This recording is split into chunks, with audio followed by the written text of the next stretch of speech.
Hi again, lovely people, and welcome to week 3 of my LGBTQ plus book general ramblings.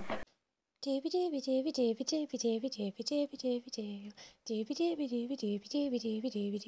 Vlogs. Today's video is the hardest one to film so far, not just because my neighbours appear to be building a garage today, which is quite noisy, so we've switched positions, but also because this is one of my favourite books of all time, ever. And sometimes, I don't know if other people have this, but when I love something too much, I find it very hard to verbalise why. Sometimes it's easier to talk about something that maybe I dislike, or maybe I like but not love, because it's way easier to be objective about it. Whereas the book I'm talking about today is one that just I love in the very depths of my soul. So today we're going to talk about Orange is Not the Only Fruit by Jeanette Winterson. I've been thinking about it, and this is potentially the first LGBTQ plus book that I have a conscious memory of reading. I don't know whether it was my first one ever, but it's definitely the one that I have the first memory of picking up and reading. The book tells the story of a girl called Jeanette who is brought up in a very religious environment. I can't remember the exact branch of Christianity that her family are, but her life is essentially shaped by their faith. Her mum is quite domineering and her father's quite a passive figure in her life, and the church is really something that is their life. They're very much an active part of that community, and it sort of marks her out as a slightly odd child to the rest of her peers. The book follows Jeanette's life as she grows up within this environment, and her gradual realisation that she is attracted to girls, and the general fallout that happens as a result of that. The church that she is a part of is not supportive of homosexuality in any way, and so she has to deal with the fallout of that and negotiating things like her sense of identity, her sexuality, her faith, that sort of thing. It's an absolutely wonderful book insofar as it manages to deal with these very heavy topics such as coming out to a family that is not accepting and grappling with your faith and trying to negotiate between your sexuality but also the belief you have in God and that sort of thing, and if they can exist at the same time. But at the same time it manages to be written in quite a light and humorous way. Like, there's a lot of moments of this which make you laugh, and then you look at what you're reading and you're like, why am I laughing about this? But it's told in a very funny way. Jeanette Winterson does write a lot of more magical realism type books, and whilst this book is not necessarily the most magical realism-y book, there are elements of it within it which I also really enjoy. One of these elements is one of the reasons why I really like the book, and that is this idea of storytelling. Not to sound like a broken record, but I have talked about it a lot on this channel, how I really like the idea of storytelling, and this book was one of the first ones that introduced me to that and made me realise I liked it. As the book goes on, Jeanette is grappling with these massive topics like search for identity and that sort of thing, and she very much uses stories as a way to sort of make sense of how she's feeling. So narratively, the book is a mix of Jeanette's first-person narration interspersed with chapters that are stories. There are a number of different stories that run throughout the book and get picked up at different points, and the first time I read it I don't think I really understood why they were there. I thought they were interesting, but I didn't really get it.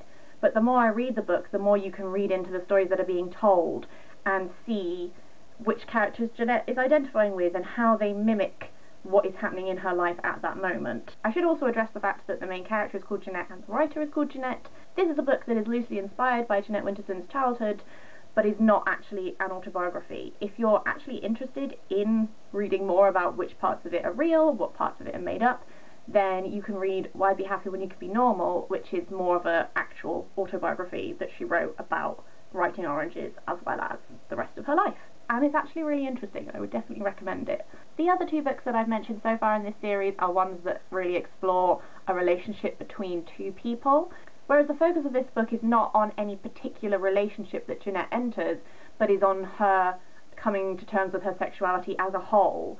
And there are relationships in it, but it's less to do with, oh my god, I ship these people, and more to do with the character and the person negotiating her sexuality and how that affects her whole life, because coming to terms with it does shatter the life that she had previously built up. If you're looking for a fun light read, whilst the narrative style of this book is very humorous and it's a very easy read, it does deal with topics like being rejected by your family, being rejected by your community, that sort of thing. So if those are any topics that are maybe difficult for you to read about, then don't read this book because it does deal extensively with that. I'm not sure if I'm giving too great an idea of why I like this book so much or why it means so much to me, but I think that's because it is something that I find very hard to articulate. I first read this book when I was doing my A-levels. My second year was all about love through the ages, and this was one of the texts we read, and I remember really liking it at the time, but at the time I also had not realised my own sexuality, and I think it was more just, this was a fun book. It was better than some of the other things we were reading. I quite like it. I did reread it afterwards, and I really liked it, and I started to explore more of Jeanette Winston's books, and then in my second year of university I studied it again on my women's writing course. Whilst I did explore the idea of love when I read it in A-levels, that was much more to do with the different types of love within the book, whereas at university we did look at it more in a very explicitly LGBTQ+ way, but still at the same time I thought I was straight, so whilst I still had an academic love for the book, I didn't have the personal connection which I now actually feel like I do have with this book. And whilst thinking about doing this video, I've been trying to think about why I now feel like I have a greater connection with this book. Even though me and Jeanette have vastly different life experiences and different sexual identities, I do feel like I've connected with this book more as time has gone on and as I've become more aware of my own sexuality, because now I can really identify with that search for identity a bit more that she experiences in it. And this is a search that is not actually just limited to sexuality, but just to like my life in general. There's a really great bit in the introduction that I'm just going to read quickly. Everyone at some time in their life must choose whether to stay with a ready-made world that may be safe but which is also limiting, or to push forward, often past the frontiers of common sense, into a personal place, unknown and untried. And I feel like this book really does that, and this book follows Jeanette as she does that.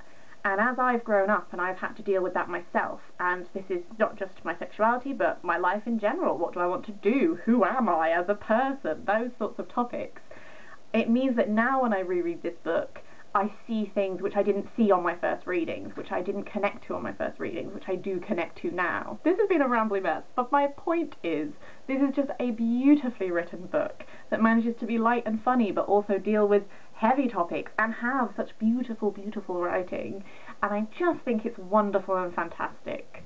And if you haven't already read this book, I really urge you to do so. Look, it's really small, it's so easy to read, but it's definitely enriched my life, and in ways that I can't put into words, which is why it's stupid that I'm even attempting to make this video, but I am. I hope this has not been an absolute wreck of a video, and that somehow I've managed to get a coherent point across. But I really, really love this book. I think it's utterly fantastic. If you've also read this book and have the feels, please let me know. I would love to talk about it with you. Hopefully my video next week will be a little bit more coherent. I will try and talk about it a little bit more objectively, but I'm finding it difficult with this book because I love it so much. I hope you're having the most wonderful day, and I will see you next week for the next one of this series, because I'm being good and I'm filming them and everything. Aren't we proud?